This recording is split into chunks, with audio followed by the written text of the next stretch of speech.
Let's kick things off with our first major story. Middleweight contender Sean Strickland has recently opened up about why he turned down a UFC fight against rising star Caio Borralho.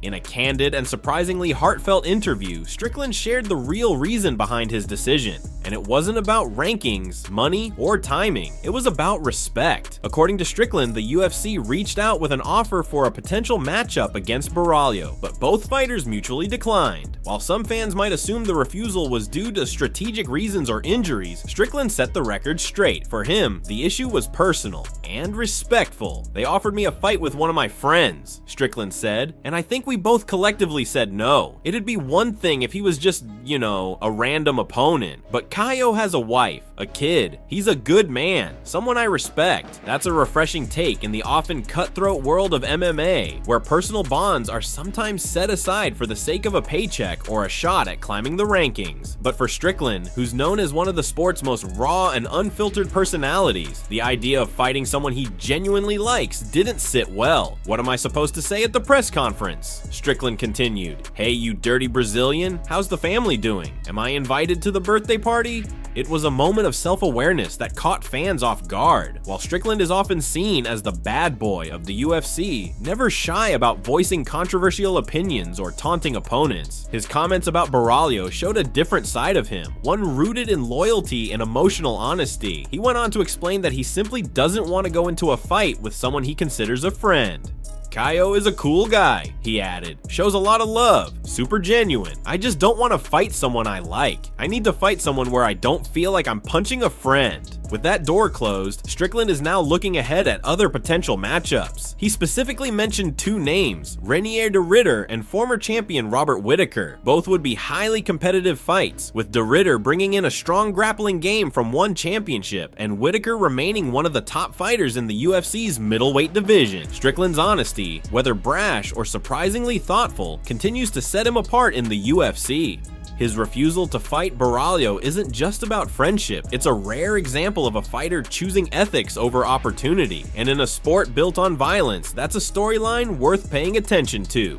Moving on to our second headline. Interim UFC heavyweight champion Tom Aspinall has broken his silence regarding fan comparisons between himself and Michael Chandler, with Chandler still waiting for his long-promised fight against Conor McGregor, a bout that has been teased for over a year. Fans have started to worry that Aspinall might be heading down a similar road, stuck in limbo while waiting for a big-name opponent in Jon Jones. But Tom Aspinall is having none of that talk. In a recent interview with ESPN, the British heavyweight made it clear that his mindset is completely different from Chandler's. While Chandler has built his entire current run around the hope of fighting McGregor, Aspinall says he isn't waiting around for anyone.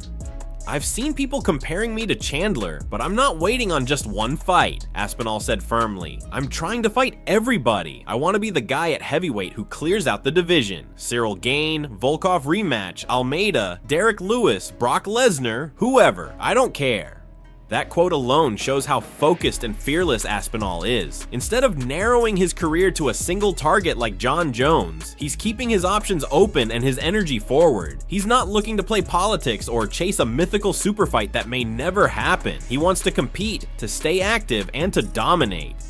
"Stop talking about Jon Jones," Aspinall added. "I'm the active guy. I'm going to fight someone, and it's going to be announced soon." That's a bold statement, and a not-so-subtle shot at Jon Jones, who has been out of action since winning the UFC heavyweight title against Ciryl Gane in March 2023. Jones was initially scheduled to defend his title against Stipe Miocic in late 2023, but a torn pectoral muscle derailed that bout. Since then, there's been little clarity on when or if Jones will return. Meanwhile, Aspinall has been staying sharp, staying visible, and staying hungry. After defeating Sergey Pavlovich in stunning fashion at UFC 295 to claim the interim title, Aspinall has been vocal about wanting to unify the belt, but he's also not letting that goal define or delay him.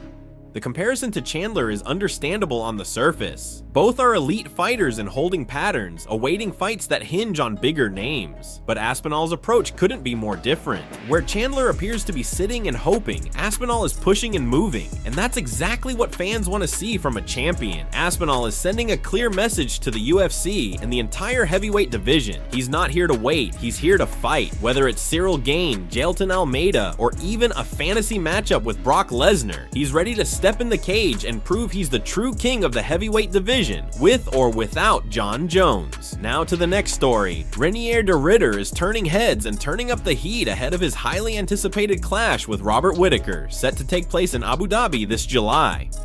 Known primarily for his elite grappling and submission skills, the Dutch fighter is now changing the narrative by stepping into this next bout with a completely different mindset. He's coming in as a striker, fresh off a dominant win over Bo Nickel, where he scored just the 5th KO TKO victory of his career. RDR is feeling more confident than ever in his striking abilities, and he's making sure the world and Whittaker knows it. In a recent interview, de Ridder was clear and direct about the new phase of his fighting career. Robert's very fast, very explosive, but if I can pressure him like I pressured Bo, I've got a great chance. I'm a striker now, that's my mindset. That's a bold statement for someone who has long been regarded as a submission specialist. But RDR's performance against Bo Nickel, who himself was seen as a grappling prodigy, proved that de Ridder's stand-up game has evolved significantly. It wasn't just a win, it was a statement, and now he's carrying that same energy into his upcoming battle with Whittaker. Robert Whittaker, of course, is no stranger to top-tier competition. The former UFC middleweight champion has faced and often beaten the best in the world, including Yoel Romero, Jared Cannonier, and Marvin Vettori. He's known for his footwork, his fight IQ, and his lightning-fast combinations, but RDR believes that with the right pressure and a striker's mindset, he can break through that defense and impose his own rhythm on the fight. Beyond Whittaker, RDR also addressed the broader middleweight landscape in the same interview, offering candid thoughts on future opponents and possible title implications. When asked about Khamzat Chimaev as a potential title contender, de Ridder gave a surprising response. He's obviously talented and aggressive, RDR said, but that French guy, Nassourdine Imavov, is very complete, moves well, fights smart. That might be a tougher challenge. It's not every day that a fighter downplays the threat of someone as hyped and feared as Chimaev, but RDR isn't buying into the hype machine. Instead, he's keeping his eyes on the more well-rounded threats in the division and preparing accordingly. And make no mistake, this upcoming bout could have serious title implications. If Reinier de Ridder manages to defeat a former champion like Whittaker in dominant fashion, don't be surprised if his name starts getting thrown into the title picture immediately. With his unique blend of grappling and newly developed striking power, RDR might just be the dark horse that shakes up the entire middleweight division. One thing's for sure, July in Abu Dhabi just got a whole lot more interesting. Now to some intriguing matchmaking news. A heavyweight collision of epic proportions might be headed to UFC Paris. Tom Aspinall versus Ciryl Gane is the fight that has the MMA world buzzing, and it looks more real than ever. The UFC officially confirmed that the Paris card is set for September, and with Aspinall recently distancing himself from a fight with Jon Jones, all signs are starting to point toward France. Timing, location, and circumstances are aligning perfectly for this to happen. Rumors had already been swirling, but things really escalated after Aspinall posted a hilarious trolling video online. In the skit, Tom pretends to deliver the biggest announcement of his career, complete with dramatic build-up and over-the-top hype, only to reveal it's a promo for Fight Lab. The video went viral instantly. In the skit, one friend nervously asks, "Do you not think they'll think you're announcing the fight?" Tom cheekily responds, "It's not happening. Use your speed, stick and move." The internet exploded. Reactions flooded in from fans and fighters alike. Don't you dare book Gane versus Aspinall unless it's for the title. Aspinall's going to KO Gane in Paris.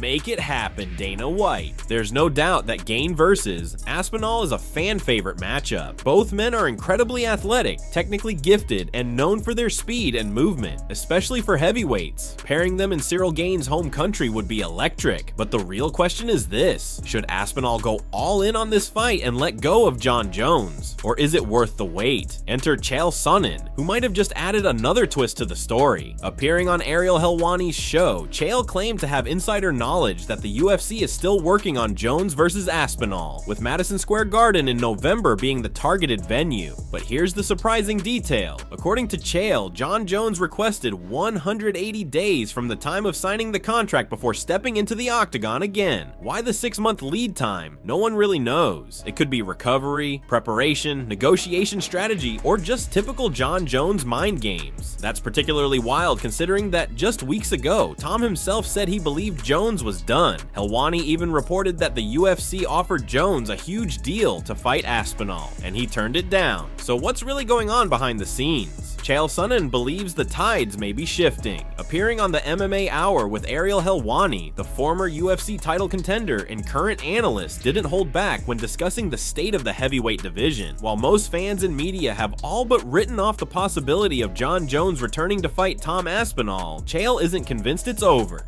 Everyone's already writing Jon off like he hasn't dominated this sport for a decade, Sonnen said.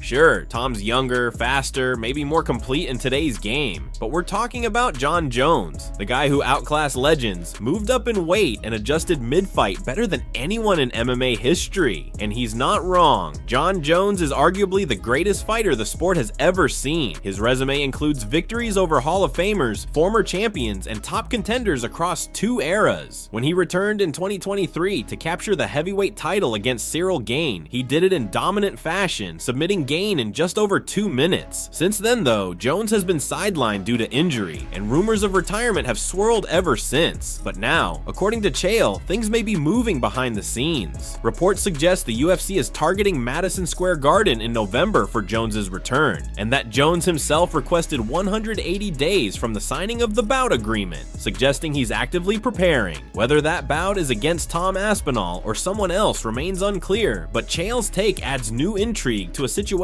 many had considered a dead end. Meanwhile, Tom Aspinall has his own dilemma. After his 60-second demolition of Sergey Pavlovich to win the interim heavyweight title, Aspinall has made it clear he doesn't want to wait. He's healthy, in top form, and eager to fight, but if he holds out for Jones, he might be stuck on the sidelines until late 2025. That's a long time for a young, hungry fighter who thrives on momentum. Fans have been pushing for a backup plan, most notably a matchup between Aspinall and Ciryl Gane, potentially headlining UFC Paris this September. Gane has also expressed interest, and with the UFC returning to his home country, the timing would be perfect for a blockbuster showdown. But the stakes are high. If Aspinall takes another fight and loses, he risks the Jon Jones fight slipping through his fingers forever. On the other hand, if he waits and the Jones fight doesn't materialize, he'll have wasted valuable time during his prime. So now, the pressure shifts to the UFC. Do they book Gane versus Aspinall in Paris and keep the division moving? Or do they stall everything in hopes that Jones versus Aspinall can finally be made for November? One thing's certain, Tom Aspinall is the man in the middle of it all, a rising star, caught between legacy and opportunity, and the entire MMA world is watching every move. Next up, Ilia Topuria is under fire from Team Khabib following a wave of controversial and inflammatory comments made by the featherweight champion. Topuria, never one to hold back in interviews, recently took things too far, at least according to the Dagestani camp, and now tensions are boiling over. In an interview with Russian MMA channel Armageddon, longtime Khabib teammate Islam Mamedov issued a serious warning to Topuria after the Georgian fighter made disrespectful remarks about both Islam Makhachev and Khabib Nurmagomedov. Topuria reportedly accused Makhachev of being a coward, claimed he was running from tough fights, and even made a shocking statement saying that if he ever fought Khabib, he would drown him. Those comments were not taken lightly.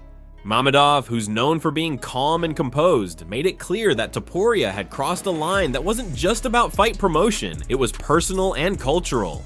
He needs to tread carefully, Mamedov warned. There are people in our camp already looking for him. He better hope he doesn't cross paths with the wrong one, because some of these guys won't take his jokes lightly. He went on to stress that this wasn't your usual pre-fight trash talk or hype-building banter. This isn't just banter, he's messing with a different culture, and if he keeps it up, he'll learn a very painful lesson. The comments by Mamedov reflect what many within the Dagestani community are feeling. In their view, Topuria not only disrespected elite fighters, but also insulted the values of honor and respect that are deeply rooted in their culture. What might be seen as edgy self-promotion in Western MMA circles can be interpreted very differently in Dagestan, where loyalty and family are sacred and insults don't go unanswered. This feud is escalating at a time when Islam Makhachev is focused on moving up in weight to potentially challenge for a second title at welterweight. Despite being dialed in on his goals, this off-the-cage drama isn't something he or his team can fully ignore. While Makhachev himself has not responded publicly to Topuria's remarks, the heat from his inner circle suggests things may come to a head soon, especially if Ilya keeps provoking them. Meanwhile, Topuria seems unfazed. The undefeated featherweight champ has built a reputation for boldness, and it appears he's leaning into the role of villain, at least in the eyes of the Dagestani fanbase. But this approach could come with consequences, both inside and outside the octagon. Many are now wondering, is this all part of a strategy by Topuria to set up a future super fight with Islam Makhachev, or is he pushing boundaries he doesn't fully understand? Whatever the case, the tension between the Georgian and Dagestani camps is very real, and if it continues to escalate, it might not just stay a war of words. In a sport where personal beefs often spill into real conflict, this is a story to watch closely.